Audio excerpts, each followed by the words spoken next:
Friend লিস্টে থাকা একটি মেয়ে নাম সুমাইয়া, প্রায় শাড়ি পরা ছবি দেয়। এত ভাল লাগে শাড়িতে, তাকে বলে বোঝাতে পারবো না।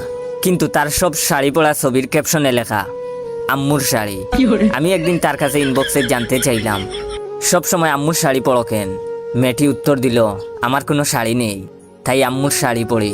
আম্মুকে শাড়ি কিনে দিতে বললে আম্মু বলে বিয়ের সময় কিনে দিবে। আমি তখন তাকে প্রশ্ন করলাম, আপনার বয়ফ্রেন্ড আপনাকে শাড়ি কিনে দেয় না? মেয়েটি তখন উত্তর দিল, আমার কোনো বয়ফ্রেন্ড নাই। তখন আমি জানতে চাইলাম, আমি যদি শাড়ি কিনে দেই নিবেন? তখন মেয়েটি বলল, আমি কেন আপনার দেওয়া শাড়ি নিব, আর আপনি কেন আমাকে শাড়ি কিনে দিবেন? প্রথমে এরকম কথা বললেও পরে মেয়েটি রাজি হলো। মেয়েটি রাজি হওয়ার পর আমি পড়লাম মহা বিপদে। আমার অর্থনৈতিক অবস্থা খারাপ, নিজের খাবার টাকা থাকে না ঠিক মতো, টাকার অভাবে মাঝে মধ্যে না খেয়ে টাকা লাগে। আমি কিভাবে শাড়ি কিনে দিব?